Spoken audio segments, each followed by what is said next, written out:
recuerdo como anécdota de un paciente hipertensa en manos de un gran cardiólogo. Y le digo yo, ¿y por qué viene conmigo? Porque quiero que usted sea mi médico. Ah, vaya, le dije, pero si está en las mejores manos del mejor cardiólogo de este país, uno de los mejores cardiólogos. Sí, me dice, pero él me regaña tanto y yo lo miro que está peor que yo, porque pesa 200 libras, esto y lo otro, tiene tanto, y me hizo un desglose, ¿verdad?, de su problema. Entonces vamos a avanzar acá, creo que la de abajo es para avanzar. Bueno, ahí estamos. Y este es el puntero, correcto.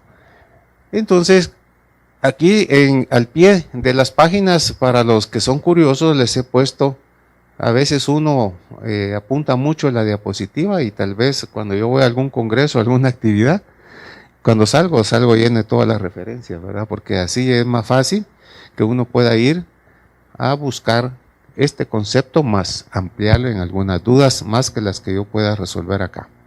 Entonces, en esto se considera como crisis hipertensiva a toda aquella presión arterial que generalmente está por encima de 180 de sistólica y 120 milímetros de diastólica.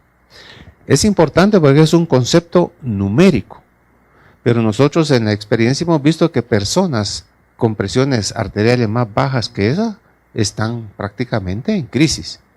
Y algunas otras que tienen eso o más, increíblemente están totalmente asintomáticas.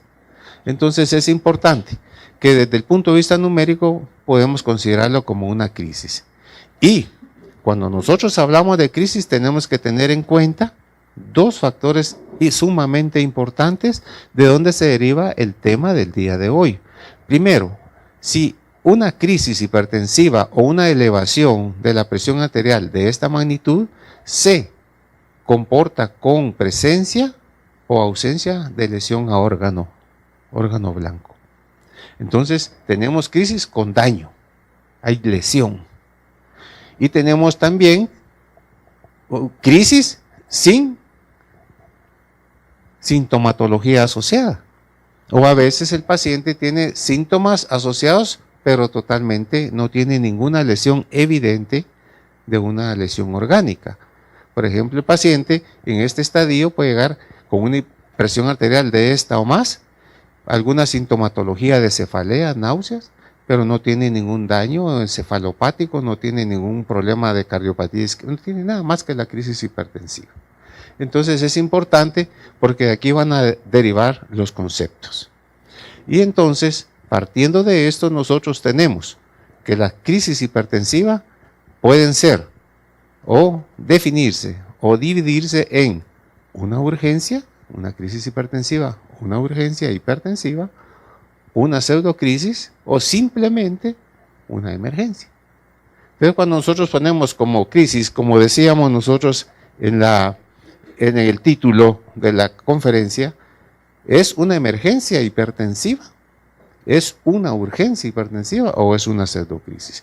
Y eso va a partir entonces del daño o no a órgano blanco. Y aquí lo tenemos entonces, vamos a entrar al primer concepto, que es importante que lo diferenciemos, porque emergencia es evidente que hay lesión de un órgano blanco. Entonces son aquellas elevaciones intensas que se asocian a una lesión aguda de órganos vulnerables. Todos sabemos que la tripleta vulnerable de la crisis hipertensiva, pues ahí como decimos, cerebro, corazón y riñón. Esos son sus órganos blancos y son los que más lesión van a ocasionar cuando nosotros estamos hablando de una emergencia hipertensiva. Y entonces es importante que aquí tomemos el concepto, porque la emergencia hipertensiva no va a depender tanto de los niveles de presión arterial como les decía. Porque el paciente puede tener lesión a órgano blanco y necesariamente a veces con valores de presión arterial que no asustan tanto, pero hay lesión. Aún con otros signos vitales hay personas que han referido, sin ser hipotiroideos, que con 36.5 o a veces 37, doctor, tengo fiebre. No puede ser, tiene usted 36.8, sí, doctor, tengo fiebre, tengo escalofríos, me siento mal, pero no tiene fiebre, pero ella se siente con fiebre. Entonces vienen los niveles ya de cada uno de los patrones o perfiles de las personas, ¿verdad?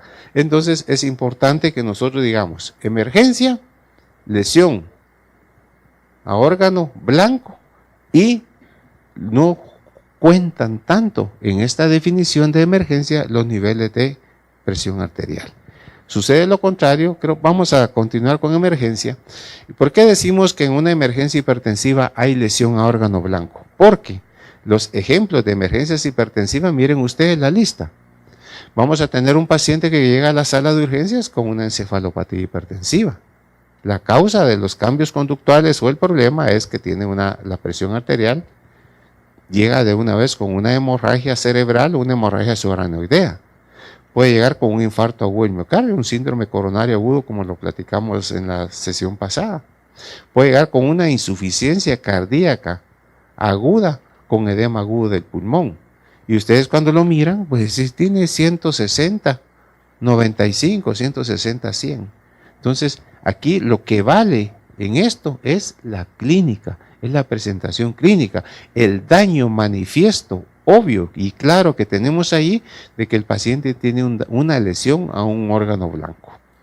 Y en este grupo de emergencia hipertensiva, pues se incluye la eclampsia y la preeclampsia, que vamos también un par de diapositivas antes de finalizar de cómo la podemos manejar con los medicamentos de elección que nosotros tenemos a nuestra disposición. Y por último, pues hablamos de la hipertensión acelerada maligna, que la estamos viendo más en pacientes con glomerulopatías agudas, especialmente lupus eritematoso sistémico como causa número 1. Siguiendo con emergencia hipertensiva, entonces ustedes se van a dar cuenta de que el paciente en una emergencia hipertensiva generalmente se presenta cuando nosotros miramos con un fondo de ojo retinopatía grado 3 o 4. Ahí me detengo porque es importante que nosotros tengamos nuestros instrumentos elementales que usamos en la semiología clínica. Yo no sé si ustedes todavía lo hacen, yo lo sigo haciendo en mi clínica, aunque sea un paciente joven, sea lo que sea, yo le sigo haciendo el fondo de ojo. Y en la emergencia me da pena ver que los residentes, los estudiantes, ya no usan el oftalmoscopio.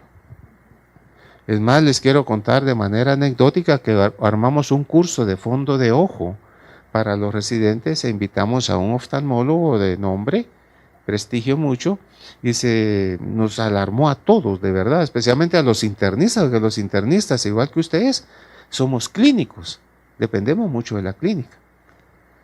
Y ahí también tengo otra charla preciosa que se llama La clínica en riesgo de extinción por la tecnología.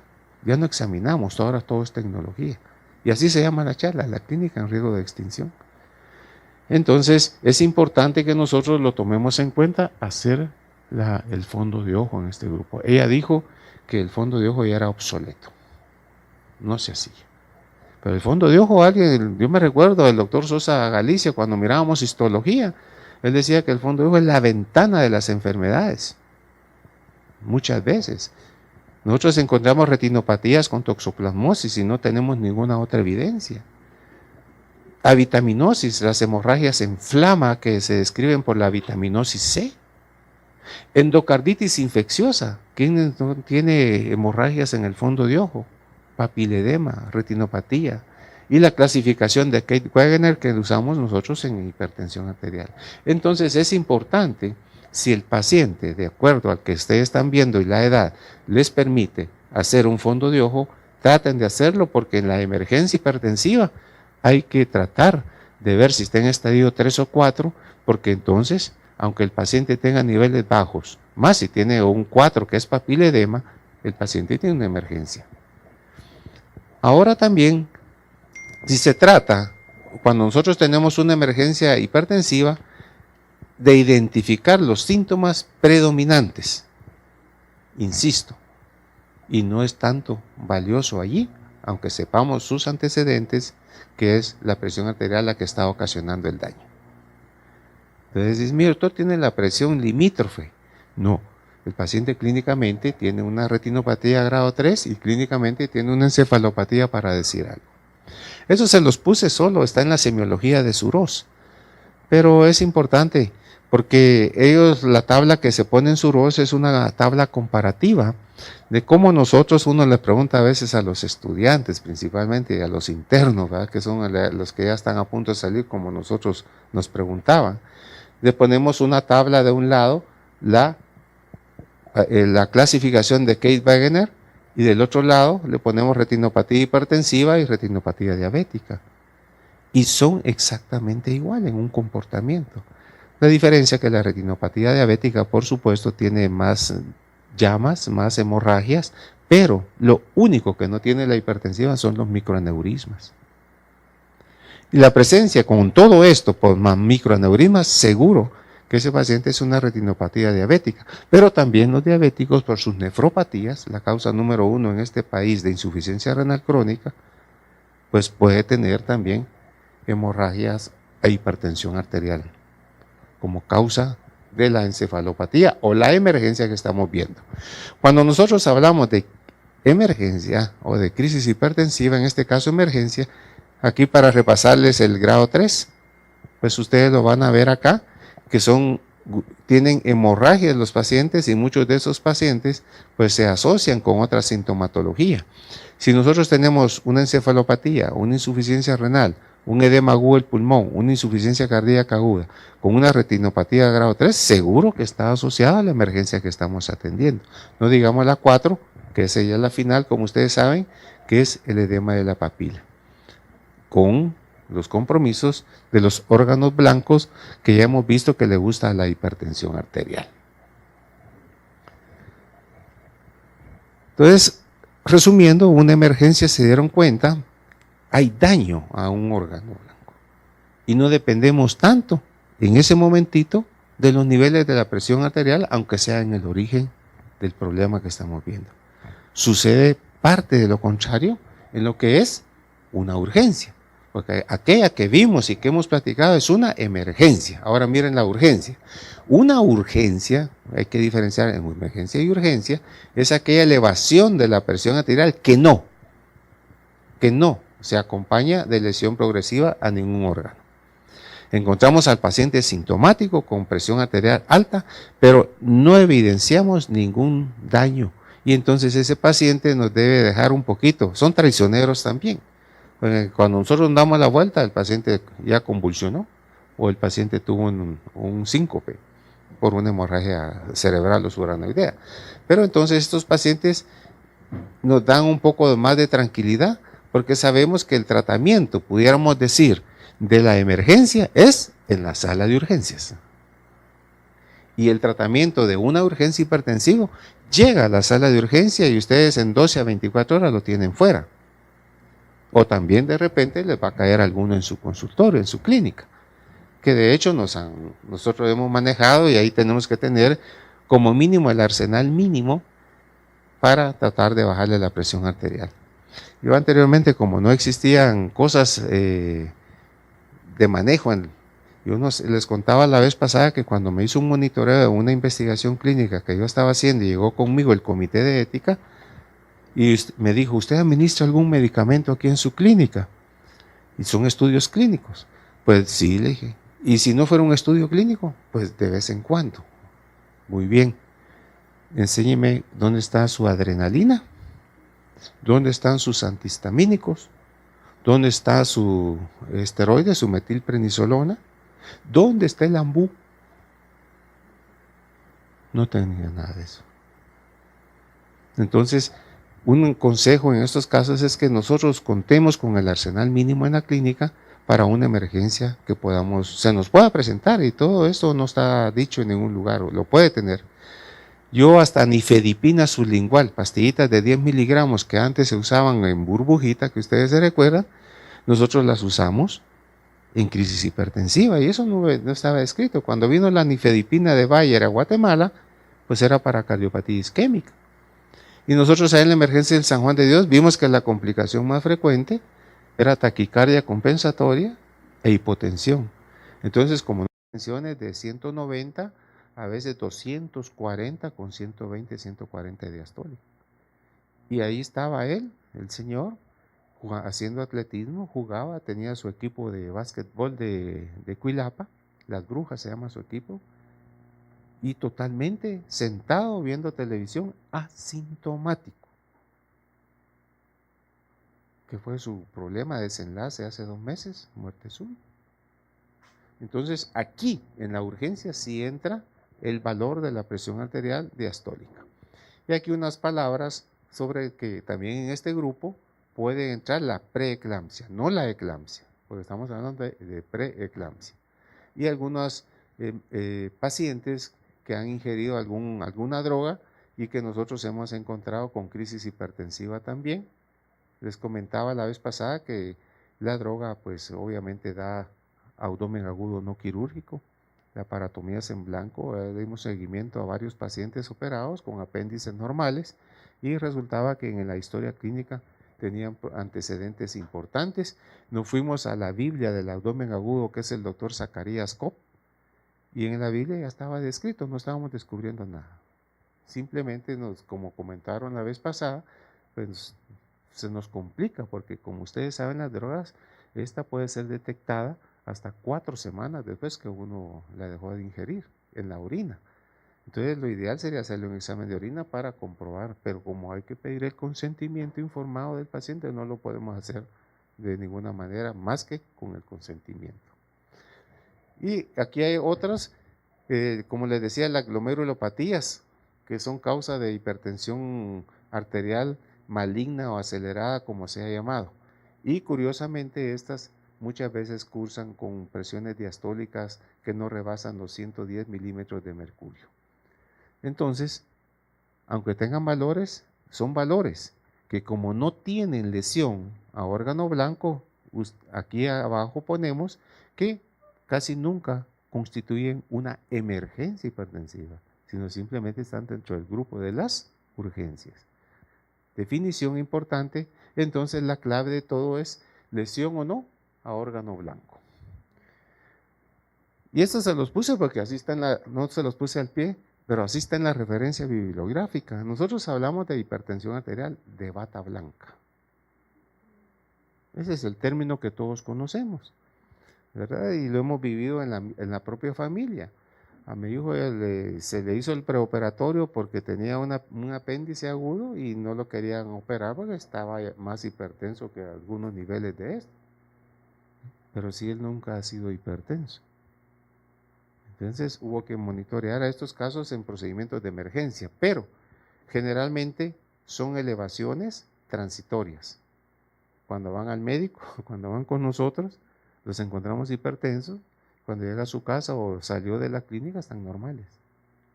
Entonces por eso es importante demostrar en este grupo de pseudocrisis que nos da chance hacerle su monitoreo ambulatorio de la presión arterial, porque es importante. Si yo estoy en un consultorio de un pueblo y llega un paciente y lo encuentro hipertenso y le doy tratamiento y le digo que el tratamiento es de por vida, seguro que ya no regresa, o dice este médico no está bien. ¿Cómo me va a dar medicina para toda la vida? Y como hoy está de moda que todos necesitamos las pruebas fehacientes para podernos sentenciar, entonces ¿cuál es la prueba fehaciente de un paciente con una pseudocrisis? Hacerle un monitoreo, un mapa. Antes un holter hipertensivo, hoy un mapa, monitoreo ambulatorio de la presión arterial. Y entonces aquí están, como ustedes pueden darse cuenta, que generalmente la mayoría de los pacientes son sanos, pero hay algunas patologías que se pueden asociar. Y entonces el tratamiento es tratar la patología. Si yo tengo un paciente con hipertiroidismo y es hipertenso, y estos son entre el grupo de la hipertensión arterial sistólica principalmente, pero agarra la hipertensión arterial. Entonces, es hipertiroideo, es hipertenso, no tiene ninguna otra lesión más que el hipertiroidismo. ¿Cuál es la solución? Por lógica, tratarle el hipertiroidismo y va a resolver su problema de hipertensión arterial. Entonces, algunas situaciones también como el dolor, el estrés o cualquier otra enfermedad que lo esté a uno lastimando, entonces una retención aguda de orina, especialmente en paciente mayor o por cualquier causa, todo esto ocasiona estrés. Y el estrés, pues es lógico, el mismo cuando uno hace preoperatorios, a veces tiene que explicar bien porque hemos hecho el preoperatorio con un mapeo normal, ponemos que el paciente según Gullman, ASA o lo que uno quiera clasificarlo puede ser intervenido, y al ratito, si es en el San Juan de Dios, suspenden la cirugía, pero si es en lo privado, lo llaman a uno. Entonces uno va a monitorear, no es hipertenso, no es nada, tiene mi dictamen, tiene mi clasificación, tiene mi evaluación preoperatoria, no puede ser. Entonces este grupo de pacientes generalmente son pacientes que se van a tratar del momento, en el momento nada más, y no necesitan ni tratamientos ambulatorios a largo plazo si uno tiene un buen diagnóstico de certeza. Y el secreto de ellos, que pueden ser hipertensión de bata blanca, es tratar la enfermedad de base. Tratando la enfermedad de base, calmándolos, controlando el estrés, controlando el hipertiroidismo, controlando los problemas de otra índole que pueda presentar, ese paciente nunca es hipertenso. Pero sí, yo le pondría un denominador común aquí abajo y quería mapa. ¿Qué es lo que nos da? Si eso no es hipertenso y la sentencia segura por vida. Mi amigo zacapaneco me dice, yo no le tengo miedo a la muerte como buen zacapaneco. Muy bien, hipertenso. Y no se tomaba su medicamento, solo cuando tenía molestias. Entonces yo le dije, ¿saben cómo le dije para convencerlo? Es cierto, ni vos ni yo le tenemos miedo a morirnos, porque a eso venimos, a este mundo. Pero ¿sabes a qué sí le tengo miedo? A la invalidez. La enfermedad más invalidante de las que contamos en la historia clínica y en las estadísticas mundiales es la hemorragia o los eventos cerebrovasculares o cardíacos isquémicos secundarios ¿a qué? A hipertensión arterial. Entonces, es una de las enfermedades más invalidantes que tenemos y tenemos que encontrar todos nosotros los mejores argumentos y astucia para convencer al paciente de que el tratamiento es de por vida y que debe adherirse al tratamiento para su bien y en especial cambiando los estilos de vida. Entonces, esto es lo que nosotros tenemos ahora bien claro, que es una emergencia, lesión a órgano como denominador común, una urgencia donde la presión arterial es la que juega el papel más importante, sin lesión a órgano blanco, y una pseudocrisis donde están involucrados enfermedades que tratando la enfermedad de base se controla, o está lo que nosotros ocasionamos al enfermo, ¿verdad? Lo que se ha llamado tradicionalmente la enfermedad de bata blanca. Yo como anécdota les cuento que yo no uso bata desde que estoy en la clínica casi 40 años. Yo me pongo la camisa o a veces entacuchado, aunque sude, ¿verdad? Pero hasta el día de hoy no me he puesto una bata en mi clínica. Ahora en el hospital, no olvídense que me tienen que ver todos con bata porque la exigimos, ¿verdad? Entonces es importante y dejar la bata colgada en el hospital y no llevarla en el bus o a su casa. Ya lo reciben ustedes, ¿verdad? Perdón.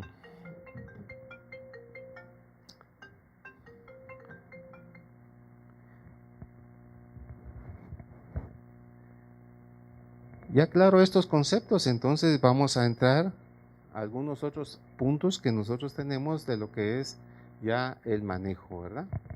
Entonces aquí es un resumen porque estamos hablando de lo que es una emergencia. Ahora ustedes, más que yo, sabemos que una emergencia tenemos todas las manifestaciones con las cuales se puede presentar un paciente en la sala de urgencias. Vamos a tener pacientes con encefalopatía hipertensiva, que se define con síntomas como cefalea, alteraciones visuales, vómitos o definitivamente alteración de la conciencia. Eso es una emergencia.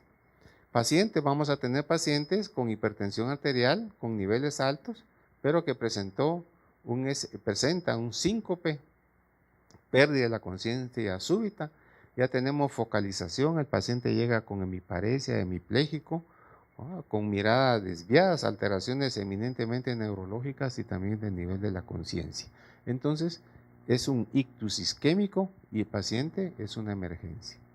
Luego ya hablamos de insuficiencia cardíaca aguda, ¿verdad? Donde el paciente está aparentemente sano, presenta tos, fatiga, ortopnea, taquipnea.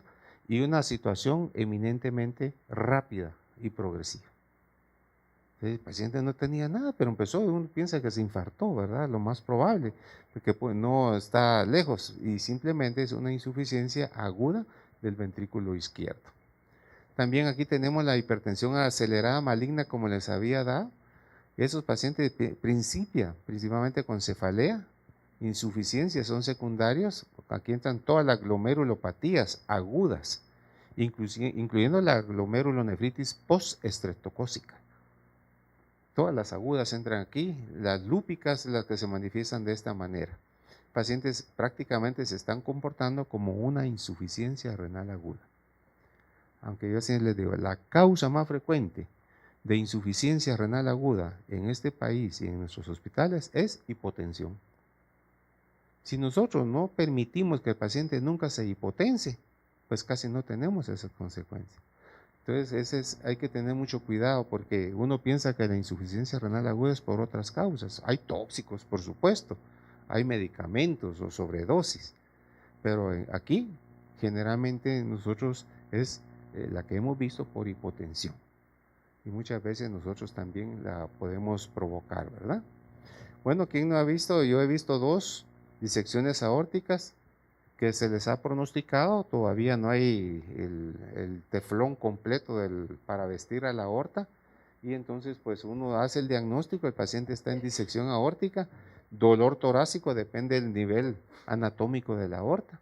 La que yo he visto es un torácico y un abdominal intenso, y obviamente signos de mala perfusión. Paciente que llegó a la consulta, a la emergencia por un dolor abdominal, albino, hijo del sol le dicen en mi pueblo, ¿verdad? Un albino con dolor abdominal tremendo, nos llamó la atención, no tenía nada, todo normal, y cuando se le hizo su examen, un aneurisma abdominal que estaba disecando. Entonces lo estábamos viendo cómo ese aneurisma con una paralelo, cómo se iba inflando, como que fuera un globo. ¿Y qué hacíamos? Cuando se llamó al vascular, se llamó a todos, ¿qué se hacía? Nada. Sabíamos que eso seguía y seguía y que ¿qué iba a pasar? Se iba a romper. Se le dijo al paciente, se le explicó a la familia y efectivamente, casi 3-4 horas después, ¡pum!, falleció. Entonces la disección, esa es una, y la tóraco-abdominal, dependiendo del área anatómica. Ahora nos cuenta el doctor Chu de que ya en Estados Unidos, pues esto no sucede, ¿verdad? Porque cuando se hace el diagnóstico, de una vez se hace una colocación de sustitución del callado hasta las ilíacas. Ponen un camisón y tranquilo, ¿verdad? No pasó nada. Como ahora se ponen los stent y todo este tipo de bypass que se están haciendo, pero de esos camisones todavía no tenemos nosotros acá. Eso es una emergencia. Aquí tenemos el infarto agudo del miocardio, como lo vimos ya en la clasificación anterior, que con las manifestaciones típicas. Tenemos el uso y abuso de algunas drogas, como la manifestamos también, que la manifestación muchas veces es taquicardia, sudoración, alteraciones del estado de ánimo, y uno encuentra a esos pacientes con la presión arterial alta y muchas veces sin ser hipertensos previamente. Y en este paquete de la emergencia, pues está incluido en la bibliografía que les proporcionamos y está ahí puesta, estaba también la eclampsia y la preeclampsia. Entonces, el doctor Rómulo López hizo un estudio aquí en Guatemala sobre la anemia microangiopática, y la anemia microangiopática no es nada más que el sinónimo de pacientes con preeclampsia o nefroesclerosis, como se llamaba antes. Entonces, aquí podemos decir que una urgencia hipertensiva sí es bien diferenciable de una emergencia, porque en una urgencia, como ya lo vimos, no hay lesión a órgano blanco, pero el paciente aquí sí juega un rol importante en la presión arterial. El paciente puede tener niveles elevados de presión arterial y lo que hemos platicado para enfatizar, y no presenta ninguna sintomatología asociada, ni evidencia de ninguna lesión a órgano blanco. Entonces, en ese momentito, cuando nos dijo la fiscal, o no sé si era juez allá, mire cómo diferencia usted entre una urgencia y una emergencia, porque el paciente llegó a la emergencia y falleció cuando le dieron egreso. Y eso nos llevó a los tribunales, ¿verdad? Más a los que somos jefes de emergencia, que estamos acostumbrados y expuestos. Entonces es importante que nosotros manejemos eso, el concepto claro, en la clínica, en el consultorio o donde ustedes se desempeñen, urgencia hipertensiva. Y si quieren le ponen la bibliografía, no mi nombre, ¿verdad? Y la otra es una emergencia. Entonces, importante, y les enfatizo porque lo confundimos de verdad. Ustedes le preguntan a los colegas, diferenciame, ¿verdad? Una urgencia y una emergencia, es lo mismo. No, señores, no es lo mismo. Y aquí vienen algunos tips de lo que tenemos que hacer en la evaluación inicial. Eso lo hacemos en cualquier momento donde nosotros vamos a encontrar al paciente. Generalmente muchos de estos pacientes son pacientes que son remitidos o a nuestro consultorio o por los síntomas por la misma familia acuden de una vez a una sala de urgencias. Y obviamente ya le llevan a uno el diagnóstico, que fue que se le subió la presión arterial. O a ustedes lo llaman que el paciente tiene síntomas porque tiene la presión arterial alta. ¿Qué hace? Mucho cuidado. Y yo creo que ya hay algunos artículos que podemos compartir, porque ahora con la tecnología del médico moderno y del maletín del médico moderno, ya se incluye un blog, se incluye que tenga correo electrónico, si quiero ser calificado como buen médico, que tenga mi correo electrónico, que tenga mi WhatsApp. Y la mayoría de personas hacen consulta por WhatsApp. Hay un médico, un compañero, un colega procesado por eso. Hay que tener mucho cuidado. Porque el WhatsApp, pues obviamente, cuando uno escribe queda la evidencia y se puede imprimir. Y entonces uno receta por WhatsApp. Y esta persona presentó un evento adverso serio, una anafilaxis por un medicamento recetado por WhatsApp. Y entonces, ¿qué pasó? Pues reaccionó la familia y ahí está con el conflicto. Entonces, tratemos a veces de decir, mira, aunque se molesten, mire doctor, aprovecho que lo encontré, ¿verdad? O mire doctor, no. A veces uno con mucha energía le dice, mire, yo miro pacientes, no miro informes de laboratorio. Yo miro pacientes, le voy a ayudar, pero tráigamelo. Doctor, necesito un certificado médico, sí, pero tráigamelo, lo voy a examinar. Aunque sea el corazón, déjeme ver a ver si no tengo un susoplito por ahí. Entonces, es importante porque entonces nosotros, la referencia vale mucho. Y eso es lo que hemos llamado nosotros un proceso de triaje o de triage, ¿verdad? Y esa valoración del triage o del triaje nos va a servir ante cualquier enfermedad, ante cualquier sala de urgencia, si nosotros detectamos que el paciente tenga lesión a órgano blanco. Y entonces, en ese momento, lo clasificamos. ¿Es una urgencia o es una emergencia? A veces es doloroso. Hicimos una propuesta en el San Juan de Dios con el doctor Rigoberto Velázquez Paz de hacer triage porque las emergencias nuestras se mantienen muy saturadas, muy llenas. Y a veces no los podemos descongestionar. Por la parte clínica necesitamos algún procedimiento. Entonces, se recomienda, los colombianos presentaron eso, el doctor Félix Patiño, de hacer un triage, contratar médicos solo para hacer triage cada hora en las salas de urgencia. Y estar diciendo al paciente, y va puro policía de dar vía, ¿verdad? Porque el triage siempre nos va a servir en desastres, en usar los colores y en derivar pacientes. Entonces es importante que nosotros, cuando estamos hablando de hipertensión, de crisis hipertensiva, en el triage que hagamos, lo clasifiquemos. Urgencia, ¿verdad? O emergencia. Urgencia, observémoslo, lo podemos descargar. Emergencia, va con complicación ya porque hay lesión. También otro tema en el abordaje inicial, que es los antecedentes, ¿verdad? La historia clínica. Es importante saber si el paciente era hipertenso conocida. ¿Qué medicación era la que tomaba? Si tenía buena o no adherencia al tratamiento. Así como la familia sabe, ¿verdad? O el mismo paciente, cuáles eran las cifras que él a veces manejaba de la hipertensión arterial. Esto es importante porque la historia clínica como decía el doctor Basso, hay una diapositiva también de él, el 85%, él habla del 80-85% del diagnóstico de muchas cosas es clínico. Un 10% pone él, muy poco pienso yo, pero él pone el 10% del apoyo del laboratorio, de la tecnología, y un 5% que de plano es hijo de médico, familiar de médico o es médico, que nunca se sabe qué tuvo o qué tiene. Es hijo de médico para variar, ¿verdad? Y eso nos ha tocado. Mi hija tuvo 31 días con fiebre. La vio el infectólogo y 2 infectólogos. La vio el hematólogo, frotes periféricos, seriados, médula ósea, tomografía, resonancia. Todo normal. Y al día 31 amaneció sin fiebre. Y el 32 dice, ¿y qué tuvo? Hija de médico.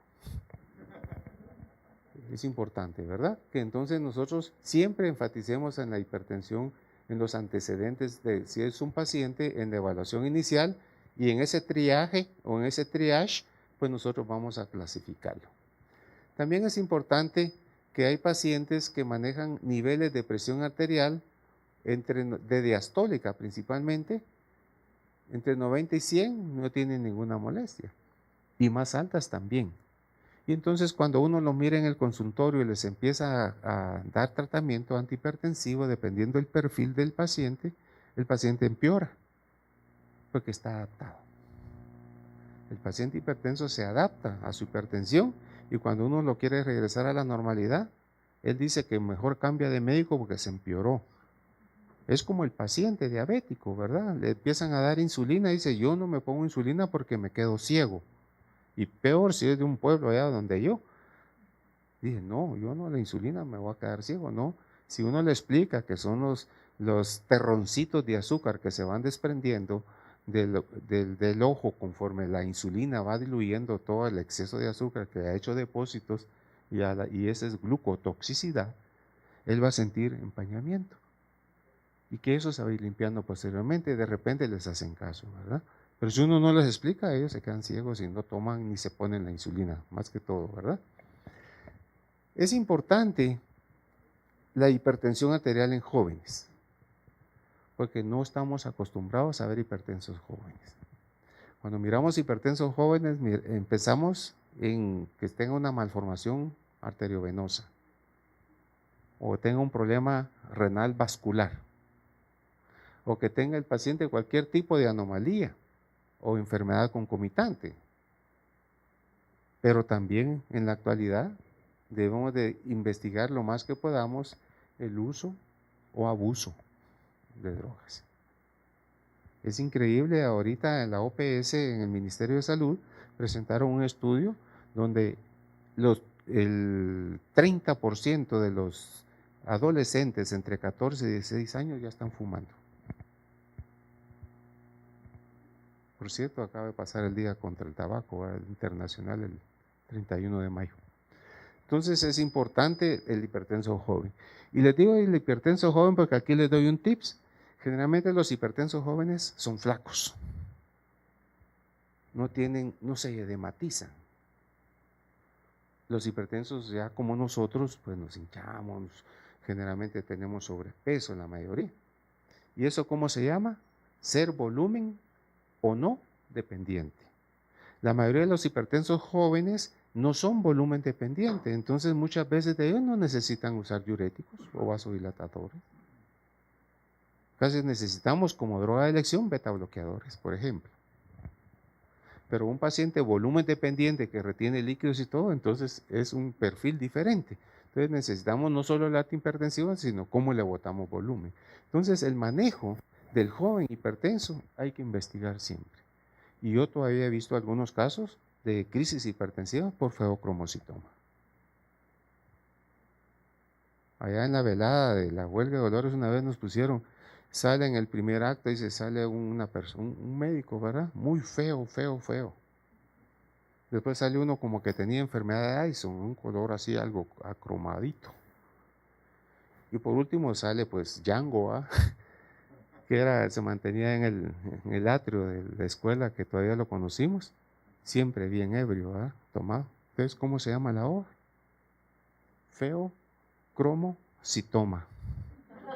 Entonces todavía estamos viendo, importante, ¿verdad? Y en los jóvenes principalmente. Y aquí en Guatemala pues también casi no encontramos medicamentos. Esto, miren, el famoso, me da pena decirle, pero los derivados de la ergotamina ustedes los pueden buscar, se usa mucho para migraña y se usa mucho todavía en el posparto inmediato. Y todos los derivados ergotamínicos dan fibrosis retroperitoneal. Y como fibrosis retroperitoneal, pues también pueden dar hipertensión arterial. Entonces hay que tener, y dan hipertensión arterial, y como es fibrosis retroperitoneal, ¿qué tenemos en el retroperitoneo? Las fosas renales. Entonces este grupo pues, pueden cursar muchas veces con emergencias hipertensivas. Aquí están todos los AINES que conocemos nosotros y los descongestivos nasales que de per se todos son hipertensivos. Nosotros vemos pacientes hipertensos que les dejamos de descongestivos nasales, cualquiera de los derivados que conocemos, y obviamente sabemos que corremos el riesgo que se puede disparar la presión arterial sistólica principalmente.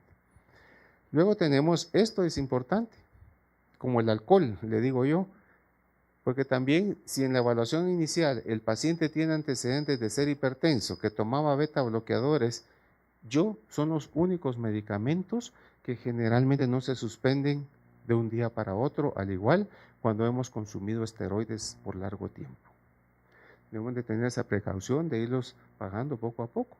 Está lo que se llama el síndrome de rebote o síndrome de abstinencia, pero no por alcohol, sino por beta bloqueantes.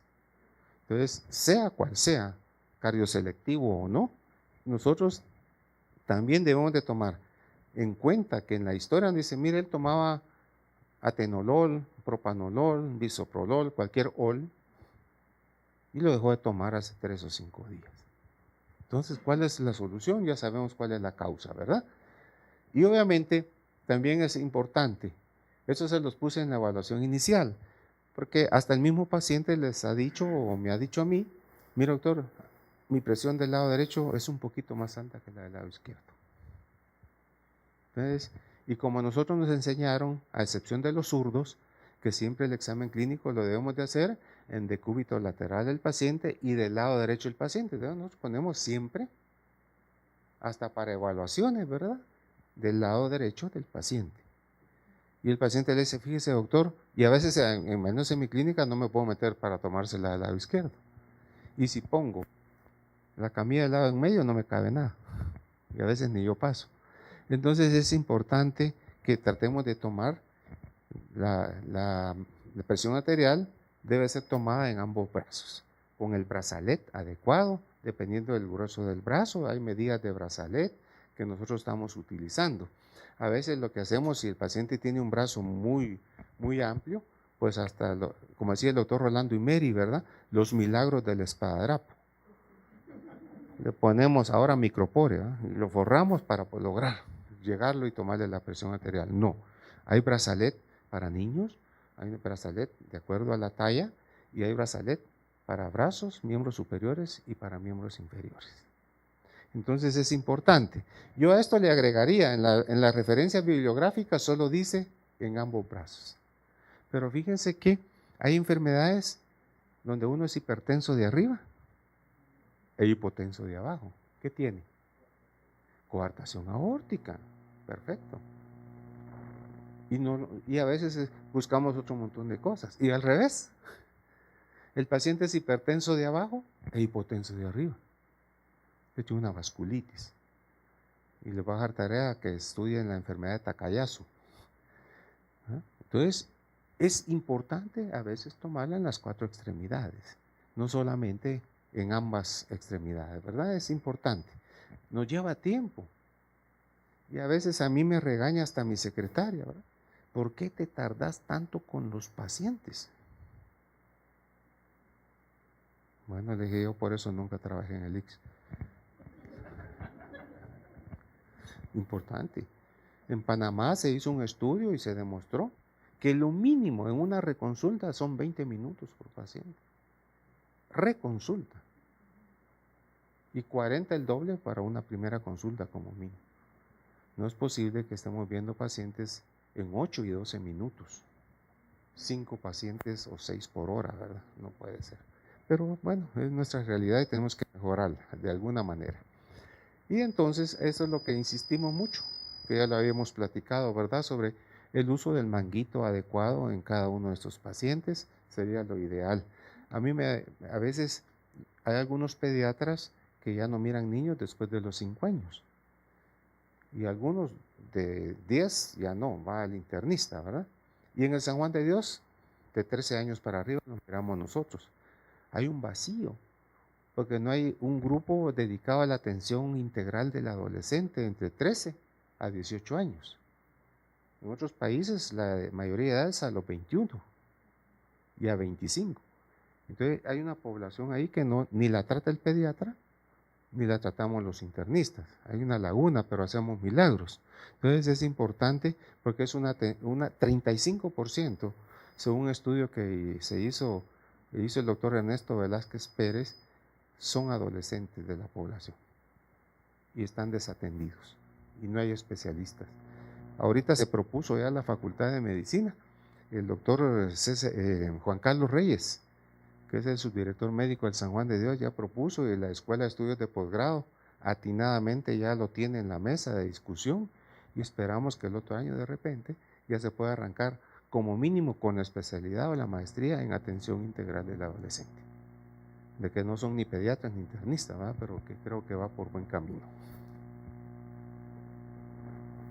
Bueno, aquí algunos tips que ya los hemos platicado en el transcurso de lo que hemos dicho del examen físico. ¿Qué es lo que más vamos a enfatizar en el examen físico de este paciente? Lo importante dentro de ese triage que nosotros vamos a hacer es definir urgencia y emergencia, sencillamente. Entonces, ¿qué buscamos en la primera exploración física? Si el paciente tiene lesión a órgano blanco o, como se ha dicho, lesión al órgano diana, ¿verdad? Entonces, ahí viene la primera clasificación dentro del examen clínico. ¿Qué vamos a hacer con ese paciente? Es importante también en el examen clínico no solo la presión arterial en ambas extremidades, sino también la simetría de los pulsos periféricos. Puede tener una oclusión arterial, yo no sé, pero es fácil. Desde que uno toma el pulso, ver si el paciente tiene o no una arritmia, si está en una fibrilación auricular. Y uno si tiene arritmia. ¿Y cuántos de nosotros, a veces a mí me encanta que cuando estoy auscultando, simultáneamente estoy tomando el pulso? Y a veces no lo hacemos, ¿verdad? Porque cuando yo siento me salió un extrasístole que no sentí aquí, o al revés, aquí todo bien y de repente se me desaparece.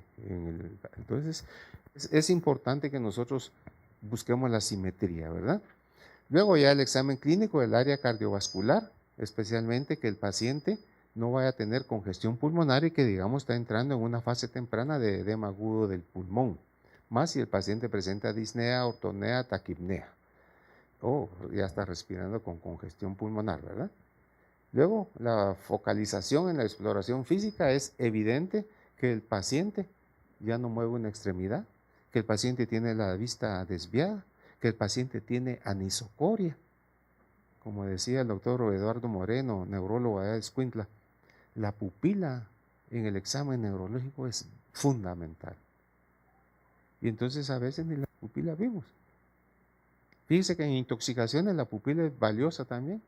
Por ejemplo, organoclorados, midriasis, y es un insecticida.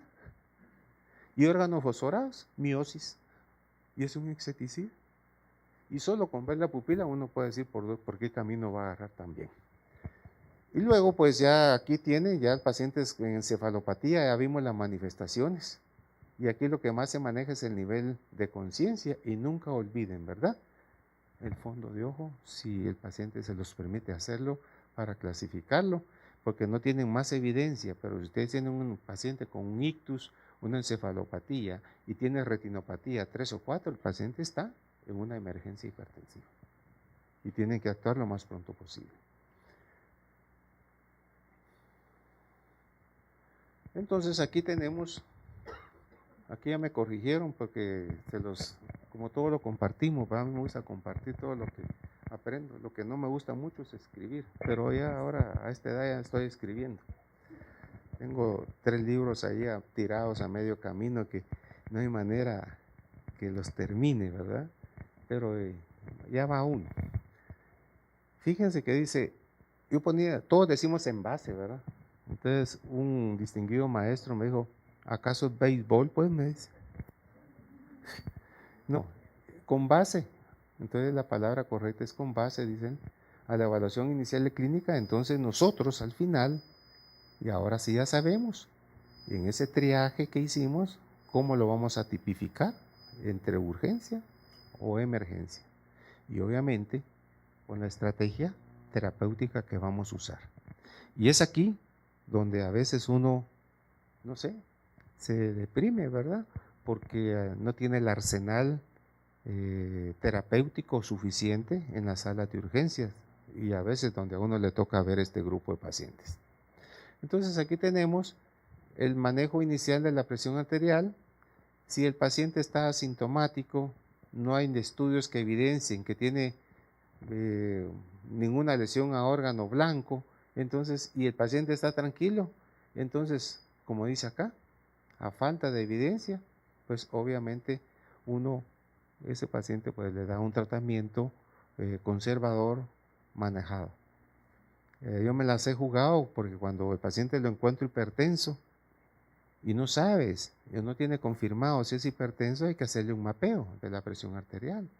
Y entonces a veces uno le dice, mire, no va a tomar tratamiento, pero yo hablo con el laboratorio para que le coloquen el monitoreo al día siguiente y le dejo el medicamento y solo se lo quitan y lo empieza a tomar en lo que viene el resultado. Y lo más difícil es que hay pacientes, ahorita el doctor Héctor Cabrera, que es neumólogo en el San Juan de Dios, encontró que el 80% de los pacientes con diagnóstico de EPOC en la consulta externa del San Juan de Dios no tienen EPOC y han tomado medicina para toda la vida, casi. Entonces, de igual manera acá, hay un grupo de pacientes que son hipertensos y de repente no son hipertensos. Entonces, el lavado del medicamento, tenemos que ver qué medicamento es, porque el lavado o el washing que le dicen de los medicamentos es diferente. Unos se lavan en 7 días, en 5 días, en un mes. No digamos los IECAS que se lavan en 6 semanas. Entonces hay que dejar ese tratamiento fuera en tanto uno le hace un nuevo holter y demostrar si el paciente es hipertenso o no. Entonces es importante que entonces nosotros lo tipifiquemos como tal antes de tomar una decisión completa. No sé, aquí tengo las referencias, creo, pero está en las diapositivas que les había dejado también allí, ¿verdad? Porque esos son algunos criterios encontrados en esta revisión que me llamó la atención y por eso se los puse, que son mensajes, ¿verdad? Una tercera parte de los pacientes con aumento de la presión arterial diastólica, o sea, dijimos la de abajo, ¿verdad? En urgencias, disminuirán espontáneamente la presión antes de que inicien un seguimiento. Entonces ese paciente era una pseudocrisis, probablemente no era hipertenso y lo podemos demostrar. La elevación de la presión arterial en ausencia de síntomas o en signos de lesión a órgano raramente requiere un tratamiento urgente. No nos vayamos. Hay que darle tiempo, tomarlo en diferentes momentos. Tengo un abogado magistrado y yo le dije, mira, te voy a hacer un monitoreo de la presión arterial. Y me dijo, ¿y cuánto cuesta? No sé. ¿Y eso en qué consiste? Le expliqué. Muy bien. Llegó como a los 5 días. Se hizo un monitoreo cada 30 minutos durante 3 días. Y me llevó todas sus hojas. Qué mejor holter no podíamos tener ahí, ¿verdad? Dije, no sos hipertenso, hermano. Mejor trata de salir luego de allá, mejor, y no estés ahí metido, ¿verdad? Pero es importante. Entonces, generalmente el tratamiento uno lo difiere para posteriores oportunidades. Aquí está la referencia. En esta referencia está en el JNC, que es el 7º comité, que ya no existe, ¿verdad? Porque se revisó anteriormente y no llegaron a ninguna conclusión. Actualmente se habla de la JNC o el 8º comité, que no existe. Pero todo esto se va a discutir ahorita en el Congreso, va a ser en Alemania por si quieren ir. Va a ser en Berlín el 28 de agosto. Va a ser el Congreso Mundial de Hipertensión Arterial para tratar de buscar consenso nuevamente, porque hay mucha variación. Y por último tengo este llamado, que es lo que le decía, la reducción rápida de la presión arterial en pacientes con hipertensión arterial crónica se acompaña de una desviación hacia la derecha. Entonces, los pacientes se empeoran totalmente de la sintomatología y uno, en ese descenso, podemos tener alguna complicación o provocar una lesión a órgano blanco. La tesis de graduación del doctor, que creo que lo conocen también, Estuardo III, Muxi, él es internista, infectólogo y ahora tiene a cargo todo el trabajo en la Universidad Francisco Marroquín, en todo lo que viene de modelos anatómicos y la enseñanza virtual y todo lo que es biotecnar tanto en bajarle la presión arterial. Al contrario, lo podemos meter a más complicaciones. Aquí está la referencia también, ¿verdad? Entonces, necesita mucho criterio el manejo de la hipertensión arterial. Ahora aquí ahora sí ya sabemos perfectamente en el manejo de la emergencia hipertensiva. Primero, rápida corrección de la presión arterial. Los neurólogos se oponen a que uno baje la presión arterial inmediatamente.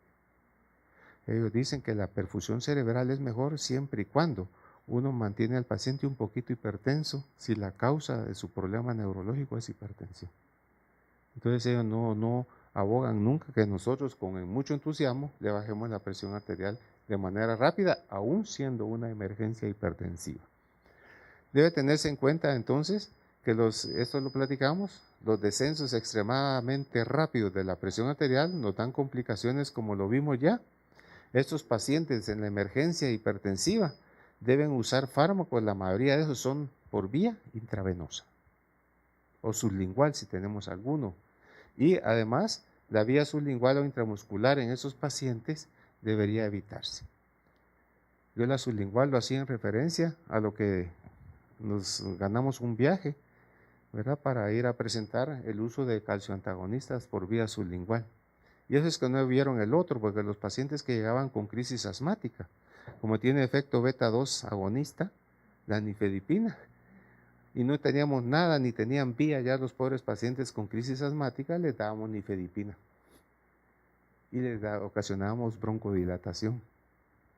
Pero ahí no hubo ninguna asociación de neumología que nos ayudara, ¿verdad? Aquí está, en la emergencia hipertensiva, entonces es disminuir principalmente la hipertensión arterial diastólica. ¿Cuál es el objetivo? Entre 10 a 15 milímetros, especialmente es lo que uno debe lograr en la primera hora de manejo de esos pacientes. Entonces es importante que el monitoreo de los signos vitales, especialmente la presión arterial, y bajar, hacer un porcentaje, y esto está acorde a lo que pregonan especialmente los neurólogos en no el descenso brusco si hay un evento neurovascular o cerebrovascular. Y los pacientes, ya lo vimos también, con disección o neurisma de la aorta, pues hay que reducir lo más rápidamente posible la presión arterial, y aquí lo que más utilizamos son beta bloqueadores, ¿verdad? Que son los que tenemos a la mano. Aquí está la referencia también.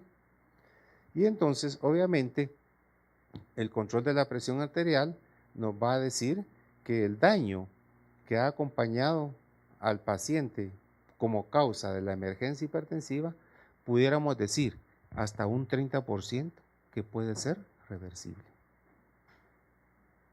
Ahora depende de dónde fue el evento, porque si fue un evento cerebrovascular va a quedar con secuelas importantes, ¿verdad? Y entonces, o si fue un evento cardiovascular.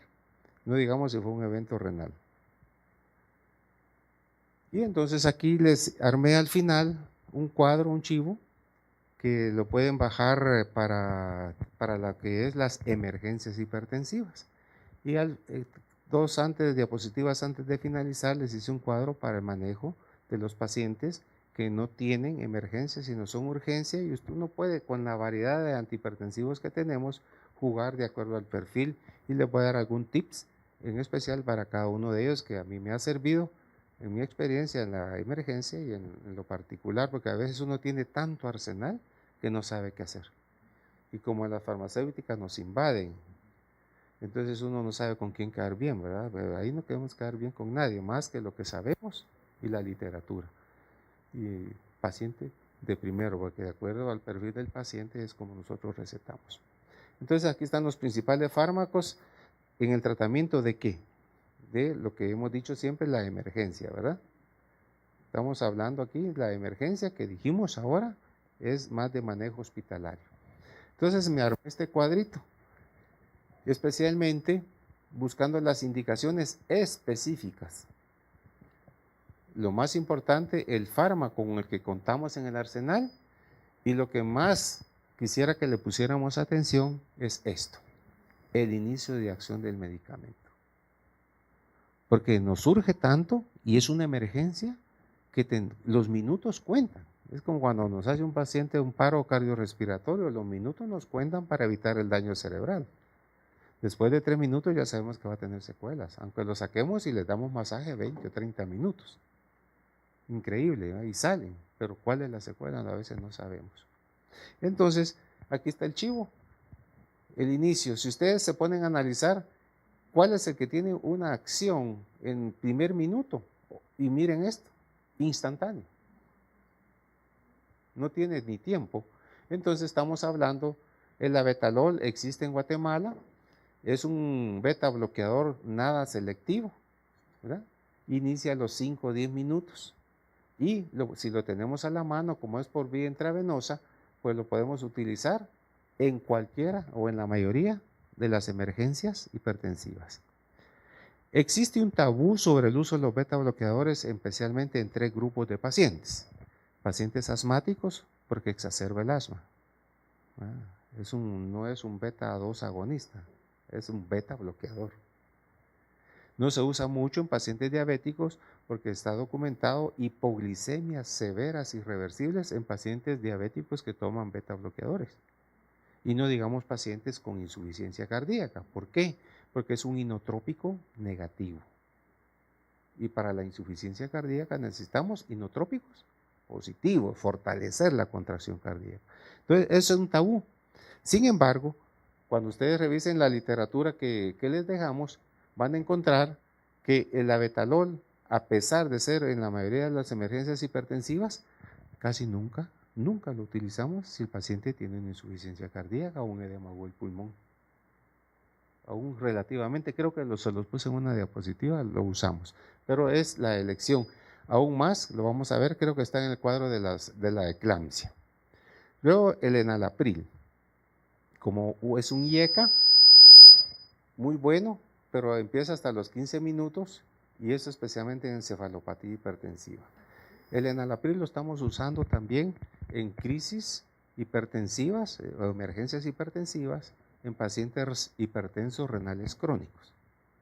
Ya los IECA son los más de los antihipertensivos que brindan nefroprotección. Los ARA2 también, pero los IECAs son los que más nefroprotección por antigüedad tienen estudiado.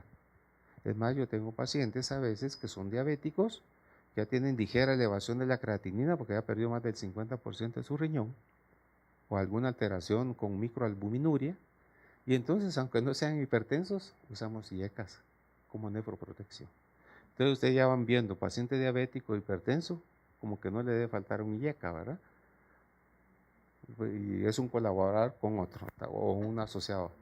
Entonces, este lo tenemos en todos lados, existe la presentación en algunos hospitales por vía intravenosa, pero la mayoría lo tenemos en pastillitas. ¿Y qué hacemos? La pulverizamos, se la ponemos sublingual y en lugar de esperar 15 o 20, casi a los 20 o 25 minutos le bota la presión arterial. Entonces, la única complicación que ha tenido es que los IECAs pues dan mucha tos, que es lo principal, y ustedes les han consultado pacientes con tos y desde que uno lo oye toser, que no tiene nada, una tos seca, perruna y todo, casi le dice uno qué está tomando, ¿verdad? Entonces, pero miren, en emergencia, encefalopatía es la principal indicación. Y encefalopatía hipertensiva, por supuesto, si el paciente está asociado a enfermedad renal crónica, pues mucho mejor todavía. Y entre los otros que todavía lo manejamos, es el nitroprusiato de sodio. ¿Sabe que ese es un vasodilatador fuerte, tenso, arterial y venoso? De ahí que su efecto es instantáneo.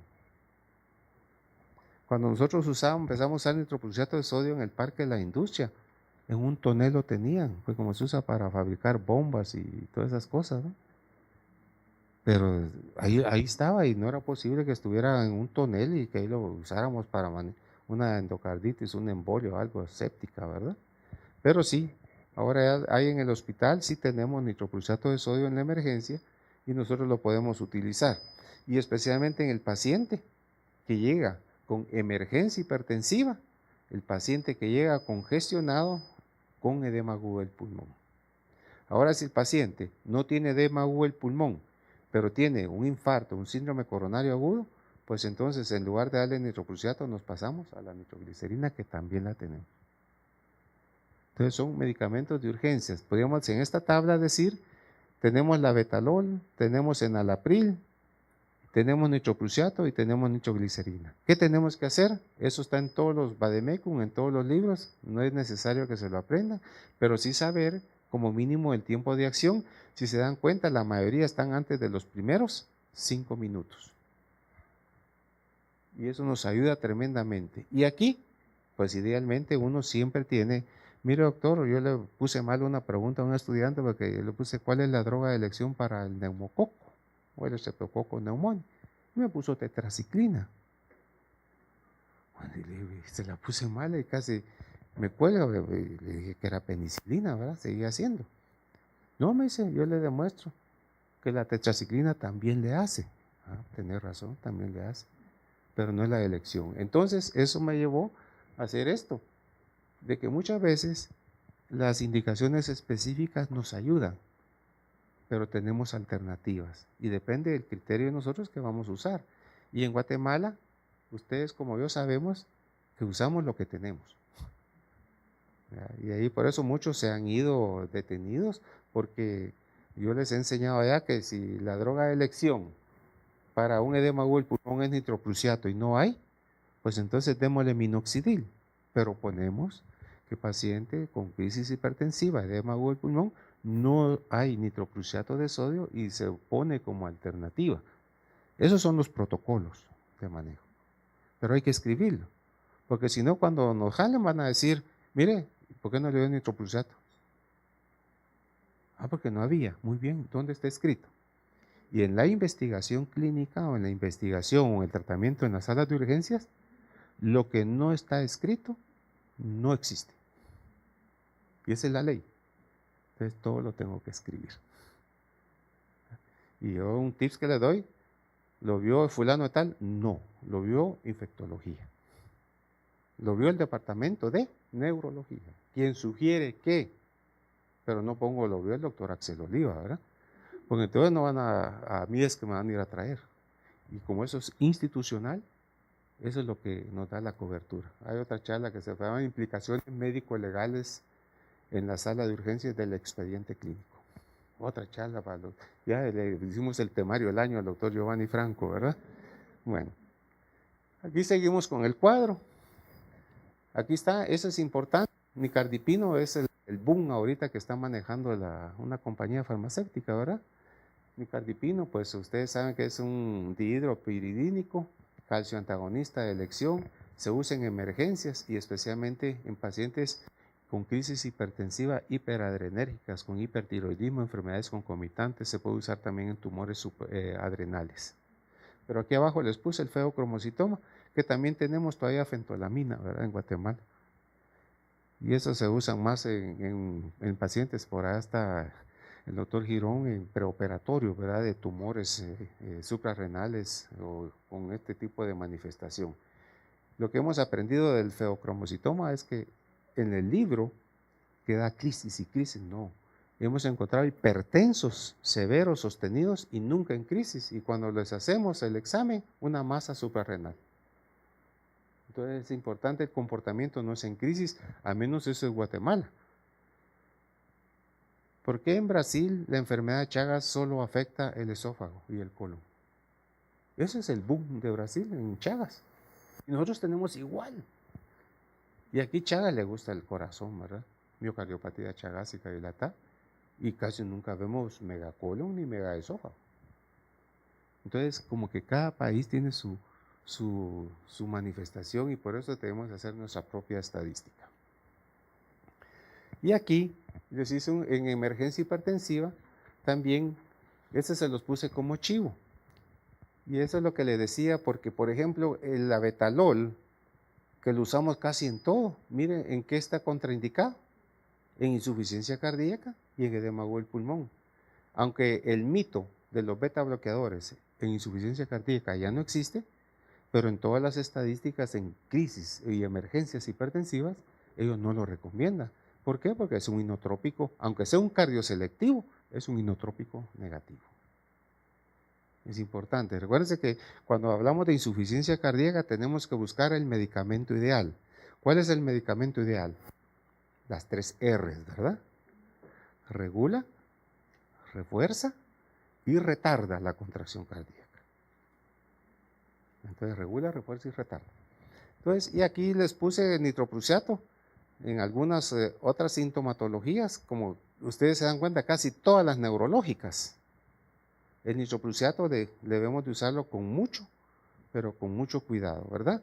Y en pacientes con eclampsia, pues hay un mito todavía y no hay nada de la teratogénesis que pueda tener los inhibidores de la enzima convertidora, los IECA. Entonces, casi los IECAs, tener mucho cuidado si es una eclampsia que van a tratar ustedes. No digamos el nitroprusiato porque está reportada la intoxicación por cianuro, ¿verdad? El metabolito principal del nitroprusiato son los tiocianatos. Entonces el paciente se manifiesta como que fuera la cicuta, ¿verdad? Intoxicación por cianuro. A extremo, que ahora cuando se da nitroprusiato, a ese paciente de una manera simultánea le empezamos a dar cianocobalamina, vitamina B12, y no esperar que se manifieste, sino de manera preventiva. ¿Se recuerdan antes cuando usábamos INH? Hasta que tenga la neuropatía, muchas veces empezamos piridoxina. No, hoy ya se usa profilaxis. Hay que evitar el tratamiento preventivo, la atención primaria, y en eso anda todo, ¿verdad?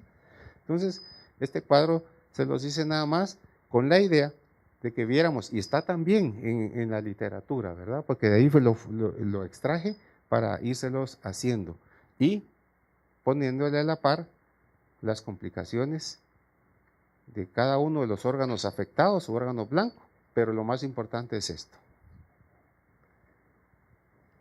Y aquí está entonces el otro lado de la moneda que tanto hemos hablado el día de hoy, que creo que ya los tengo, como me decía un amigo, ¿cuántos años te vas de ser jefe de la emergencia en San Juan de Dios? 40, cumplió el año pasado. Le puse.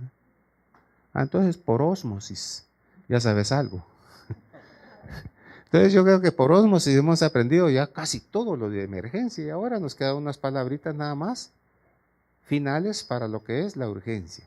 Y la urgencia, aquí tienen todo el arsenal terapéutico que nosotros podemos utilizar en ese paciente que va a ser ambulatorio. Y lo único que tenemos que hacer nosotros, individualizar el tratamiento y definir el perfil del tratamiento. Y con base a ello nos vamos.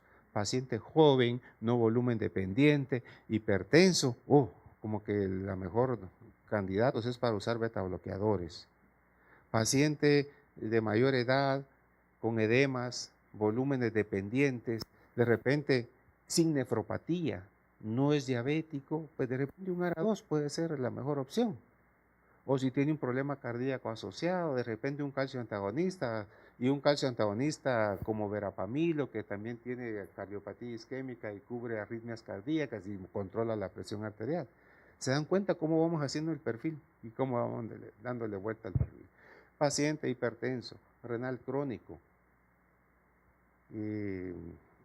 tal vez en un programa de hemodiálisis. Entonces ese paciente le podemos dar lo que se nos ocurra. Son altamente resistentes, hipertensos resistentes con 3 o 4 drogas.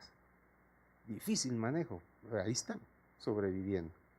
Pues usamos ARA2, usamos todo. Y he encontrado que le falta el IECA. Le falta su nefroprotección, pero el que se lo dejó le dijo, es que los ARA2 también tienen nefroprotección. Yo prefiero que se tome 5 miligramos o 2.5 de ramipril, por ejemplo, pero yo estoy más tranquilo. Y cuando uno le dice que es un guardián, es un vigilante de su riñón, ¿ustedes creen que lo va a tirar? No, se lo agrega. ¿Verdad? O a veces se lo cambiamos siempre y cuando no le dé tos o un evento secundario. Entonces, aquí están el listado. Aquí están los antagonistas, los calcio antagonistas. Generalmente ustedes conocen lo que más usado en el mercado y tenemos a la mano la amlodipina. Nosotros actualmente la estamos usando mucho en pacientes que hacen hipertensión sistólica. Y usamos hipertensión sistólica, los que más se han estudiado son los calcio antagonistas. La amlodipina es uno del prototipo de ellos. Yo he tenido mucha experiencia en los pacientes que se hipertensan en el peri o en el preoperatorio. Entonces, 48 horas antes, 48 horas después, les dejamos amlodipina como un manejo perioperatorio y los pacientes no se hipertensan durante el transoperatorio. Entonces, la amlodipina es muy bueno, pero como que tiene su indicación un poquitín más para hipertensión sistólica, ¿verdad? Entonces, esa es la experiencia y se las podemos recomendar. Ya hablamos de los beta bloqueantes, ahí están todos los que se están utilizando. El propanolol, que fue el prototipo de todos estos, pues también se utiliza todavía, está en el mercado, en presentaciones que se van duplicando a 10, 20, 40, 80 y 160. Entonces, pero para insuficiencia cardíaca hay más experiencia con carvedilol e hipertensión arterial. En cambio, con bisoprolol hay también hipertensión arterial no volumen dependiente y algunas veces con menos insuficiencia cardíaca combinado con diuréticos. Y atenolol, pues ahí están las dosis. ¿Cuál es el problema? Pues de los beta bloqueadores ninguno. A excepción de que los viejos beta bloqueadores, pues lo que más le temía, especialmente los varones, le temíamos, ¿verdad? A la disminución de la libido. La mujer, pues yo creo que no tenía ningún problema, si existe la libido o no en la mujer, ¿verdad? Pero ese es el temor.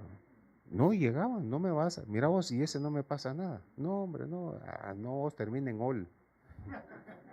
Y aquel es propanolol, bisoprolol, carvedilol. No, hombre, y uno tiene que buscar que el paciente se adhiera al tratamiento para no tener fracasos. Los diuréticos, pues si hay edemas, hay volúmenes dependientes. Los diuréticos de asa son los que más utilizamos, ¿verdad? Casi estos son, las complicaciones son los manejos y equilibrios electrolíticos que dan. No se olviden que cuando uno utiliza IECAS, la complicación electrolítica más severa de los IECAS es dar hiperpotasemia. Entonces, si el paciente renal crónico ya es hiperpotasémico per se y le damos un IECA, ojo, hay que tener mucho cuidadito porque lo vamos a poner más hiperpotasémico. Y la hiperpotasemia es una indicación absoluta de hemodiálisis o diálisis. Y la hiperpotasemia nos da acidosis metabólica. Y entonces es importante ver cómo manejamos con mucho cuidado el potasio. Eso también son los diuréticos y la hidroclorotiazida, que es de más larga acción, se utiliza también. Pero se han reportado, son las que más se reporta con reportes de disminución de la agudeza auditiva, ¿verdad? Se piensa que puede a largo plazo disminuir la agudeza auditiva, dicen que es reversible, o quedarse sordo uno, ¿verdad? Si le conviene también. Entonces tenemos aquí. Y por eso yo no lo puse. Puse lo que usamos en urgencia hipertensiva de manera ambulatoria. Aquí están los IECAS, como lo hemos platicado. Aquí están todos los ARA2, todos los TAN, ¿verdad?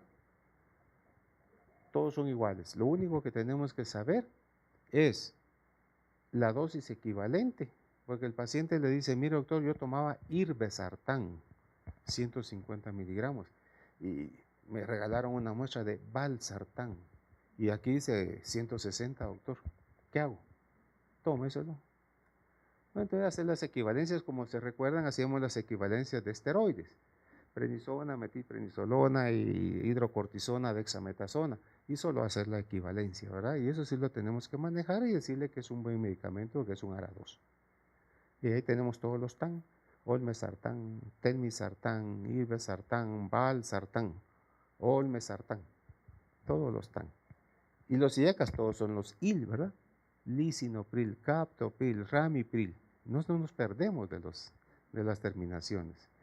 Y por último, pues aquí está los alfa bloqueantes que se están utilizando en crisis y la fentolamina, especialmente en crisis con tumores suprarrenales como el feocromocitoma.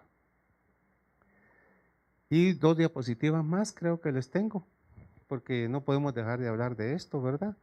de lo que es la preeclampsia y la eclampsia.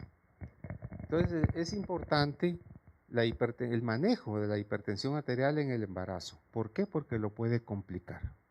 Y todo lo que hemos visto, aunque no seamos ginecobstetras, nosotros a veces compartimos con los ginecólogos las complicaciones de estos pacientes. Y entonces, todos sabemos que la eclampsia es hipertensión arterial, proteinuria, y obviamente preeclampsia, si no convulsiona, y si convulsiona, pues se convierte en eclampsia. Ahí no tenemos ningún pierde. Y miren ustedes, el 18% registrado en esta literatura de las muertes maternas son por eclampsia. Muerte materna. Y hasta el 12% de los embarazos, dice, ¿verdad? Se pueden tener este tipo de complicación si no manejamos adecuadamente la presión arterial. Aquí están los nombres que se le ha dado. Este es el más largo, pero es lo mismo. ¿Verdad? Anemia hemolítica microangiopática, ¿verdad? Alteración de las enzimas hepáticas, todo es un, como decimos nosotros, es un trastorno multisistémico, hígado, riñón, hematológico. Entonces, aquí lo tenemos. Y obviamente tenemos la cura a la mano, ¿verdad? No hay para dónde. ¿Cuál es el tratamiento definitivo de la eclampsia? Resolver el embarazo. Entonces son tips que están en esta literatura y aquí ya ahorita pues vamos a hablar del manejo. No hay ninguna modificación, pero sí hay algunas cositas importantes. Pues obviamente estos pacientes hay que expandirles el volumen, ¿verdad? Cuando llegan a la emergencia, cuando los canalizamos a ellos, es aquí para allá. Y entonces estos pacientes, lo que tenemos a la mano es sulfato de magnesio. Eso sí no nos falta en las urgencias, en todos lados, y lo damos. ¿Cuál es la dosis? Entre 4 a 6 gramos. A veces damos 8 y a veces damos 10. Y yo he visto que se ha dado esa cantidad. ¿Cuál es el efecto tóxico o de saturación del sulfato de magnesio? Depresión del sistema nervioso central y depresión de la respiración. Entonces el paciente deja de respirar. Y cuando yo les pregunto, ¿y cuál es el antídoto? Porque tenemos ese gran problema. Ese es mi segundo libro que no he terminado. ¿Saben cómo se llama? Como son antídotos, el doctor Wellington Amaya Abad me recomendó que le pusiera antidotario. Y le digo a Wellington, ¿y ese nombre? No está, me dice, pero como son antídotos, ponele antidotario. Entonces estaba en un libro, casi a medio camino, me quedé parqueado, tengo todos los antídotos de todas las intoxicaciones. Pero decidí agregarle las naturales, las hierbas, porque el doctor Cáceres de farmacia me dijo, me agregarle las intoxicaciones por hierbas. Y como ahorita están con fines delictivos, está la burundanga, que es un brebaje que preparan con el vuélvete loco, que es un piñoncito de los basureros, Datura stramonium se llama, y lo están usando con fines delictivos, solo lo tocan, lo duermen, le echan una gotita y se duermen en el restaurante, está en boga por la delincuencia, y se llama burundanga. Y entonces nunca lo terminé, y ahí está, porque eso, y Cáceres hasta me mandó a regalar su libro, y ahí lo tengo de todas intoxicaciones por hierbas y no lo terminé. Y entonces en esa parte importante dice que el antídoto de la intoxicación aguda, porque nosotros la provocamos, del sulfato de magnesio es gluconato de calcio.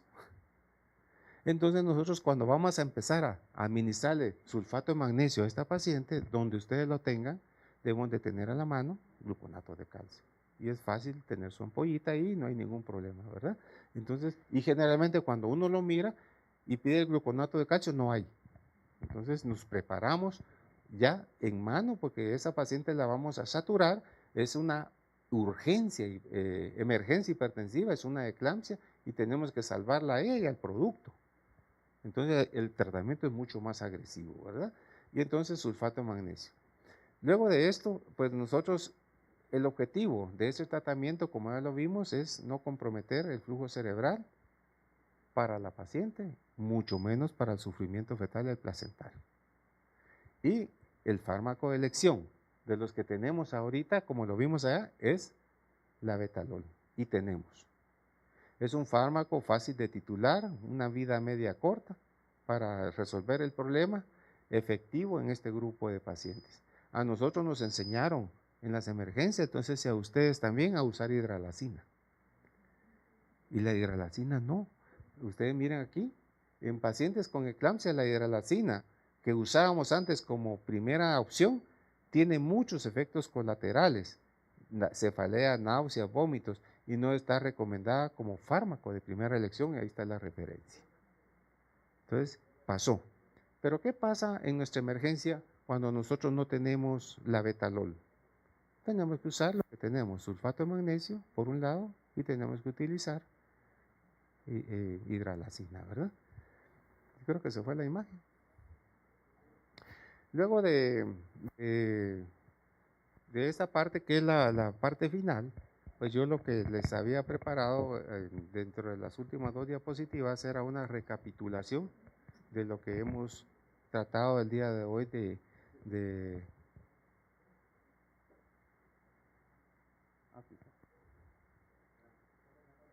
Entonces aquí está la hidralazina, ya no, ¿verdad? Y aquí está entonces recapitular que el día de hoy el tema hemos aprendido que la crisis hipertensiva se ha definido de modo numérico.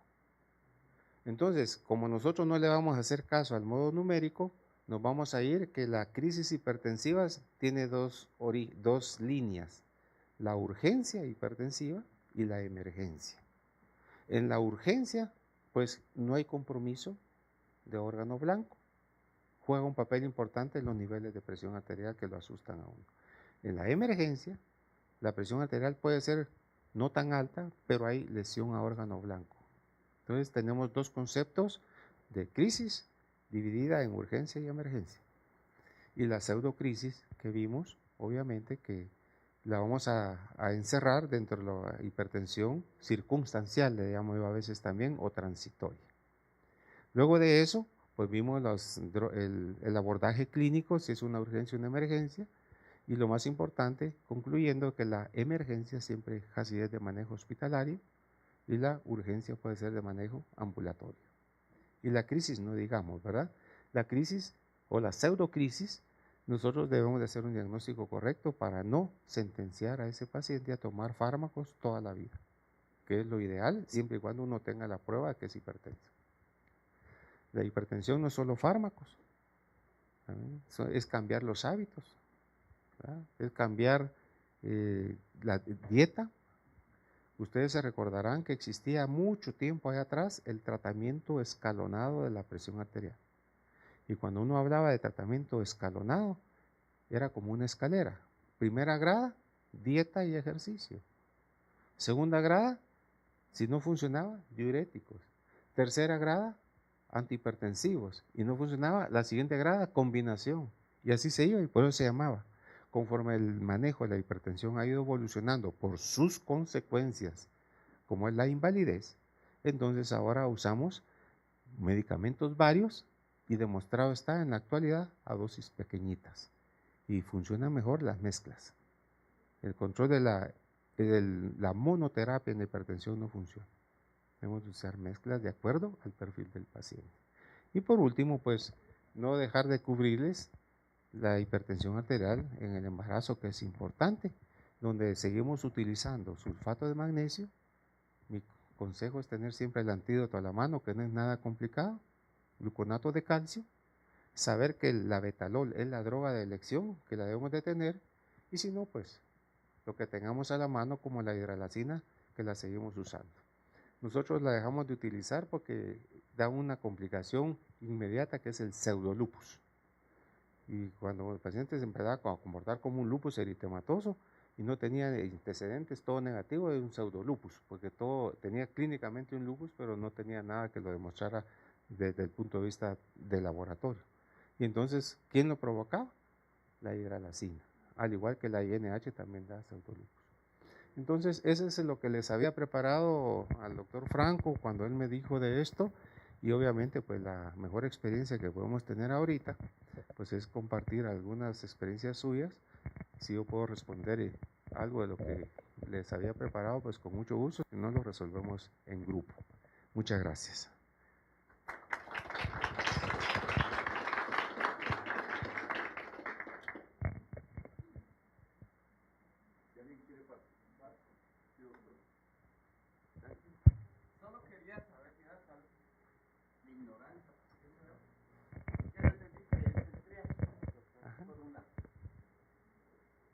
Sobre el otro, yo me acuerdo que en Suros sí está la palabra específica para la medicina del adolescente, que le llama efebiatra.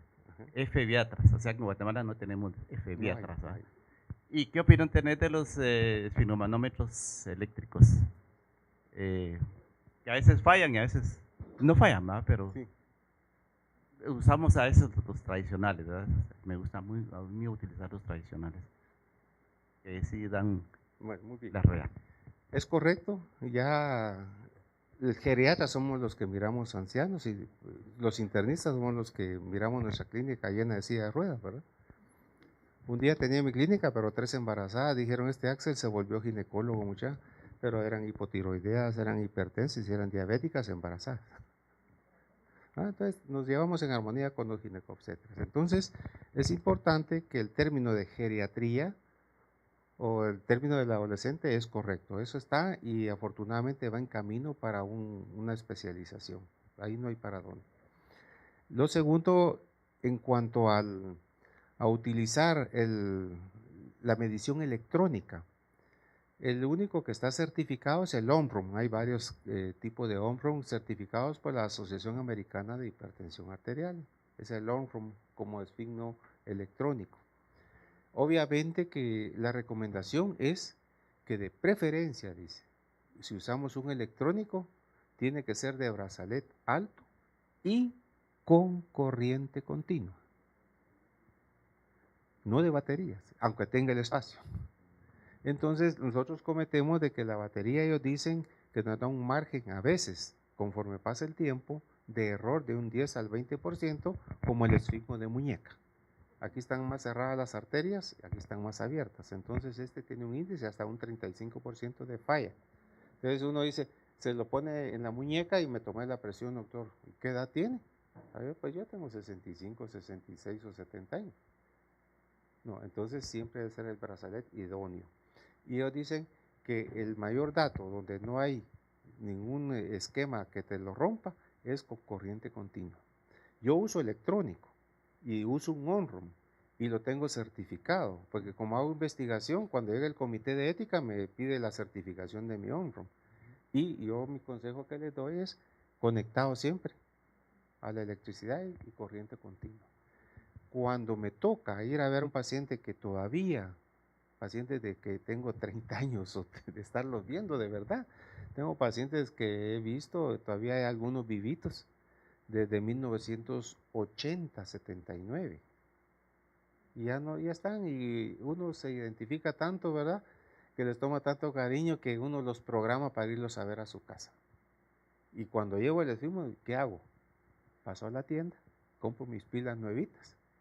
Cuando llego con mi paciente, le conecto las pilas, ¿verdad? Y le tomo. Y si no, pregunto, mire, ¿dónde está el tomacorriente? Lo conecto, espero 5 a 7 minutos, ya que como que calentó también, ¿verdad? Y lo tomo. Entonces mi consejo es que si usas electrónico, lo puedan usar de esa manera. Yo, y cabala, hoy fui a ver un paciente, y yo agarro mi esfigmo, el tradicional, y me lo pongo en la bata. Como decía el doctor Basó, los ruidos de Korokov solo los oye un buen oído. Pero ¿cuál es el lío? Que a esta edad también la audiometría ya me traiciona, ¿verdad? Entonces es mejor. Entonces, si usas el electrónico, ese sería mi consejo. Hay de varias marcas. Yo miro el prospecto y hay varias. Y a mí el que me autorizaron fue ese para investigación clínica. Y si no tenés opción, pues totalmente usando el manual, el tradicional, que es fabuloso, ¿verdad? Solo hay que usar el manguito adecuado. Sí. Y la otra era, la otra era el triage. Ah, sí. Me gustó la pregunta porque creo que nadie se fijó que estaba mal escrito, ¿verdad? No, si te fijas, estaba mal escrito, porque es con G, de gato que me dicen de apodo. G y estaba con J. Yo puse ahí triaje. Cuando lo vi me impactó, pero dije nadie protestó.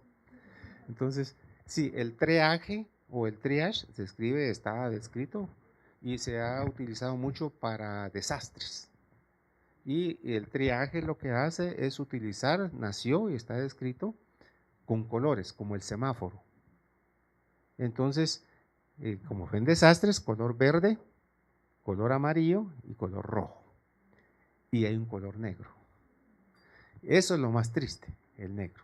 Porque, bueno, cuando hemos en el terremoto y en la emergencia, que cuando un camionetazo, que 10 baleados, que un busazo no sé dónde. Entonces, ¿qué hacemos nosotros? Triaje o triage. Y entonces el triage sí está descrito desde mucho tiempo. Y entonces nosotros, como llegan 40 o 50 pacientes, lo usamos en el cólera, en la epidemia de 1991. Nos llevaba un camión 50 pacientes, hipotensos, choqueados, coléricos. Y hacíamos triage con ellos ahí, porque la OMS dice que no se debe morir más del 1%, imagínense. Y nos caía un camionado. Entonces, uno miraba paciente estable, le ponía la tarjeta verde. A paciente que no sé para dónde, si se me va a descompensar, entonces tarjeta amarilla, precaución. Y teníamos las áreas en el hospital clasificadas como tal, área amarilla, área verde. Y los rojos, quirófano de una vez, agudamente enfermos y necesitaban una. ¿Y por qué te dije yo lo triste del color negro? Porque a veces el paciente estaba vivo, lo mirabas allí, con la masa encefálica de fuera, y estaba respirando. ¿Y qué dolor? Ponerle la tarjeta negra. Pasaba al área de los que iban para la morgue. Ese es el triaje. Entonces el triage o el triaje sí existe. Y se empezó a usar así tipo semáforo, solo que con un color extra que es el color negro. En la emergencia, pues nosotros, como se mantiene tan saturada, no usamos los colores porque no es un desastre. Sino que el triage, utilizando ese principio, llegamos y miramos que en la clasificación de la emergencia de San Juan de Dios, cuando llegamos, hay 25 pacientes. Y ahora como mínimo se le toman los signos vitales, los estudiantes nos ayudan, ¿verdad? Porque antes el paciente esperaba 2 horas y no me han visto. Hoy desde que llega el externo, el interno, el electivo, el que esté ahí, le toman los signos vitales y el paciente ya se siente atendido, aunque pase en media hora o 40 minutos, o a saber en cuánto. Entonces, ahí uno llega. Y el ojo es el ojo, ¿verdad? Es lo que hemos aprendido todos. Nosotros sabemos cuál es el paciente que está agudamente enfermo. Cuando miramos que hay un paciente con retracción del cuello, con respiración intercostal, que está cianótico y está ahí, tal vez le toca el turno 15. Este paciente lo paso, va para adentro. Este paciente estable a la consulta externa. Este va a cirugía. Y entonces uno cada hora estás refiriendo y dándole chance a todos. Si en México los pacientes, cuando uno los mira, no se le hace historia en la emergencia. El paciente llega, tengo cefalea, doctor, sí, vamos a ver, ingresa a neurología, que lo viera el neurólogo arriba. Mi hijo estuvo ahorita en Pensilvania, en Filadelfia, y llegó un paciente y lo mira la enfermera, lo clasifica la enfermera. Lo mira y lo ingresa de una vez al nivel que le corresponde y a la especialidad que le toca. Y el especialista, el residente, el que se está formando, como sucede, ese es su turno, estar ahí en el servicio y recibiendo pacientes y haciendo historias clínicas, ingresándolos y aprendiéndose, porque al día siguiente lo tiene que presentar al jefe. Y la emergencia, un área de paso. Pero en nuestra emergencia tenemos pacientes ahí 40 días con ventilados, porque no hay cama. Ustedes saben que en 1983, 30 de junio, nos trasladamos al hospital de la zona 1, ¿verdad? La capital tenía 1 millón de habitantes. Vamos llegando, dicen algunos, a 7, 9 millones de habitantes en la ciudad. Y seguimos con el mismo tacuche, el mismo hospital. Entonces ya no cabemos. Entonces es una saturación tremenda. Entonces eso es lo que está sucediendo y a mí me encanta. El doctor Rigoberto Velázquez Paz, que es cirujano excelente y mucho tiempo, él planteó que nosotros en las emergencias de los hospitales deberíamos de tener médicos clasificadores, para no decir triagistas o algo así, ¿va? Clasificadores cada hora. Descongestionar las emergencias y referirlos oportunamente a donde les corresponde. Ahora en desastres, coloración, semáforo y es doloroso, pero ya nos ha tocado, ¿verdad? Así de que no sé si más o menos, disculpa que se me había pasado esa. Ernesto Santizo, Neto. Sí.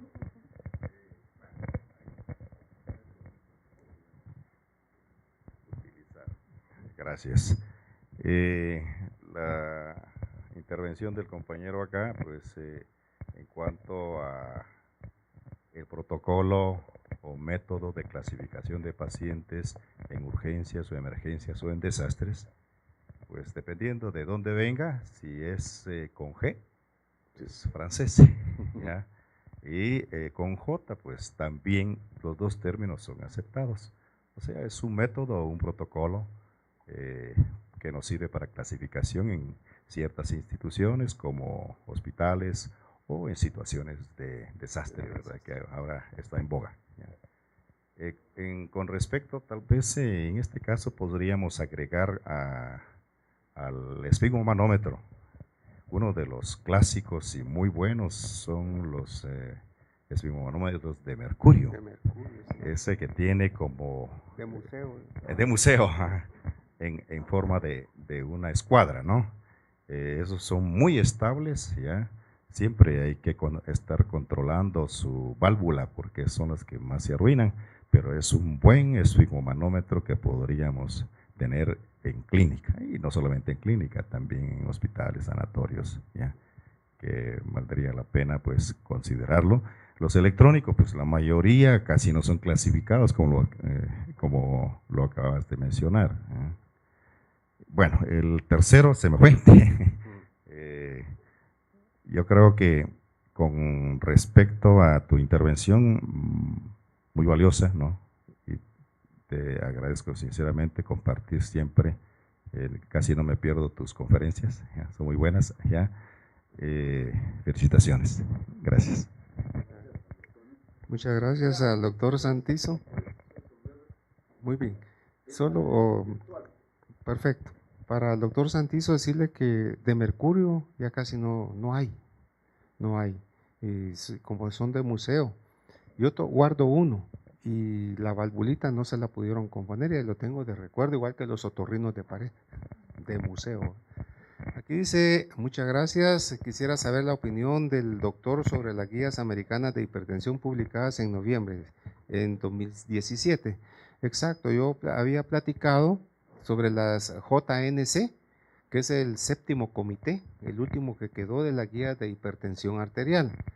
Estas guías, pues nosotros las aplicamos y hay una modificación que no salió como JNC 8, sino que solo vino la clasificación nueva de las guías de hipertensión arterial y los esquemas de tratamiento de cada una de acuerdo a la clasificación.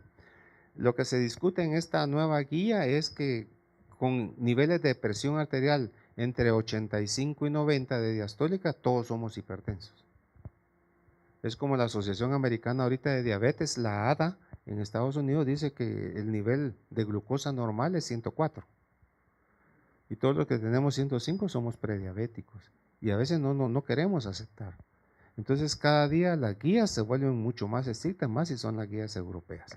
Pero la americana, pues la JNC 17 es muy valiosa, la seguimos utilizando mucho con las modificaciones mínimas que se hicieron en la reunión y que no salió como JN8, sino es la enmienda que se hizo nada más en el 2017.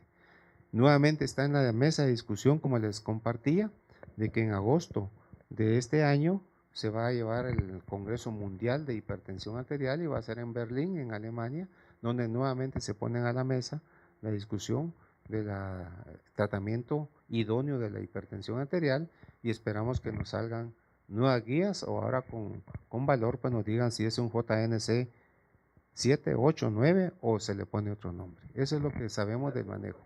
Luego dice, ¿qué tanto varían las tomas de presión cuando son tomas continuas en sala de operaciones programadas cada minuto? Bueno, las tomas de presión arterial en sala de operaciones, el paciente en el peri o el preoperatorio generalmente pues es cuando se hipertensa. Y hemos tenido discusión a veces especialmente con los anestesiólogos en la evaluación preoperatoria, porque uno les dice, el paciente está hipertenso, nunca ha sido hipertenso y va a ser sometido a un procedimiento quirúrgico. Y uno les recuerda que todos los anestésicos son hipotensores. Entonces, hasta algunas guías recomiendan que el paciente hipertenso no debe ir tan hipotenso al acto quirúrgico, sino al contrario, debe ir con su medicamento y con su presión arterial normal, porque los anestésicos son hipotensores per se. Y entonces, cuando uno tiene esto, pues obviamente no se debe de preocupar en el monitoreo de la presión arterial. Dice el monitoreo cada minuto, por supuesto, si es un monitoreo, uno está viendo la pantalla del monitor y está viendo el monitoreo de la presión. Cualquiera, aunque el paciente esté sedado, el paciente esté ventilado adecuadamente, siempre van a haber variaciones. El valor varía de 1 a 2 minutos, no. Generalmente nosotros los monitoreos de la presión arterial que hacemos, generalmente es cada 30 minutos o cada hora. Entonces, no hay ninguna diferencia entre el monitoreo que nosotros lo tenemos y lo tenemos en pantalla. Ahora, si no hay pantalla y es manual, pues mi recomendación es que lo pudiéramos hacer cada 30 minutos, estar monitoreando la presión y llevarlo en una tabla de ese monitoreo. Generalmente el paciente en el acto quirúrgico lo que hace es hipotensión. Y fuera de la hipotensión, esa misma le puede desencadenar arritmias cardíacas, son las complicaciones más frecuentes. Pero que haya algún beneficio en eso es difícil. La hipertensión es preoperatoria la mayoría de las veces. Y luego dice, bueno, no sé si ojalá con esto nos haya dado, yo les quisiera compartir la experiencia de mi hijo, porque él sano totalmente, se hipertensó, no querían proceder al acto quirúrgico. ¿Y qué sucedió en el acto quirúrgico? Con esta argumentación de la última pregunta, pues sencillamente se le puso un poquito de sedación, se normalizó la presión, terminaron el procedimiento y ya casi lo habían suspendido. Entonces es importante que tomemos en cuenta. Otra controversia derivada de esta pregunta es dar o no dar el medicamento antes de llevarlo a sala. Entonces, lo que se hace en estos pacientes durante el día del acto quirúrgico en la mañana, la mayoría lo que se hace es no darle por el efecto hipotensor que puede tener el anestésico más el medicamento administrado y el tiempo de acción y la vida media. Y entonces es lo único que se recomienda.